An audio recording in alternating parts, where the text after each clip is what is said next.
दुनिया के अधिकतर देशों में बीमार सिर्फ उन लोगों को माना जाता है जो शारीरिक रूप से दुर्बल होते हैं। ऐसे लोग जो किसी गंभीर बीमारी से ग्रसित हैं, उन्हें हमारा समाज बीमार कहता है। लेकिन बीमारी की ये परिभाषा न पहले के लिए सही थी, न आज के लिए, और न ही आने वाले कल के लिए सही साबित हो सकती है। क्योंकि इंसान सिर्फ शारीरिक रूप से बीमार नहीं होता, बल्कि मानसिक रूप से भी बीमार हो सकता है। वैसे भी हमारे यहाँ कहावत है कि मन चंगा तो कटौती में गंगा, यानी आप मानसिक रूप से पवित्र हैं तो आपके लिए कोई भी काम करना असंभव नहीं होगा। मानसिक बीमारी एक ऐसी बीमारी है जिसमें अधिकांश लोग ग्रसित हो सकते हैं, लेकिन 21वीं सदी के इस दौर में भी इस विषय पर कोई खुलकर बातें नहीं करता। हालांकि अब लोगों के जागरूक होने से धीरे धीरे ही सही इस मुद्दे पर बात होने लगी है।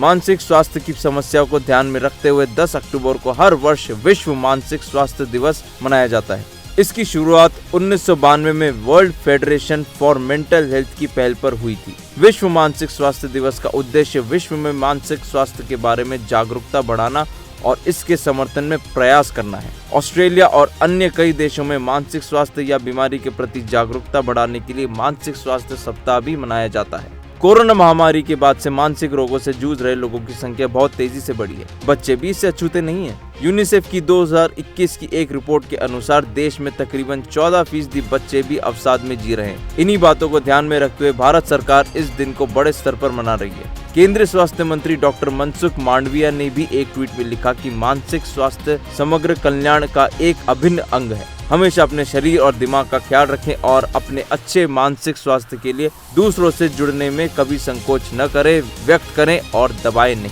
कोविड-19 महामारी ने इस बात की पुष्टि कर दी है कि हमारे शारीरिक स्वास्थ्य और मानसिक स्वास्थ्य के बीच गहरा संबंध है, लेकिन अभी भी ज्यादातर लोग इस पर ध्यान नहीं देते। फिजिकल और मेंटल हेल्थ एक ही सिक्के के दो पहलू की तरह है। किसी भी एक पहलू को नजरअंदाज करना दूसरे पहलू को नकारात्मक तरीके से प्रभावित करता है।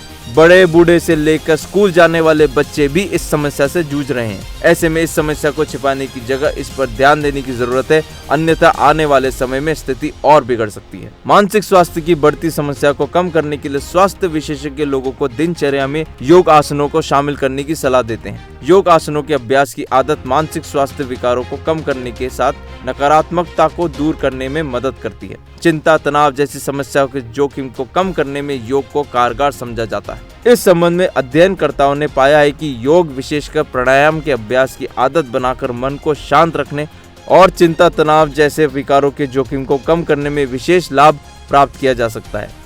प्राणायाम तंत्रिका तंत्र को आराम देने के साथ हार्मोन्स के रिलीज को व्यवस्थित करने और तमाम प्रकार के विकारों के जोखिम को कम करने में कारगर हो सकते हैं। मानसिक रोग विशेषज्ञों का मानना है कि कपालभाति प्राणायाम का अभ्यास मानसिक स्वास्थ्य में सुधार लाने में सहायक है। कपालभाति प्राणायाम हमारे नसों को सक्रिय करने, मानसिक शक्ति पर नियंत्रण प्राप्त करने, बालों के विकास को बढ़ावा देने और त्वचा को डिटॉक्सिफाई करने में मदद करता है। मन को शांत और नकारात्मक विकारों से दूर रखने में भी प्राणायाम लाभदायक है। गहरी सांस लेने और छोड़ने वाले अनुलोम विलोम योगाभ्यास से शारीरिक और मानसिक स्वास्थ्य में कई प्रकार के लाभ मिलते हैं।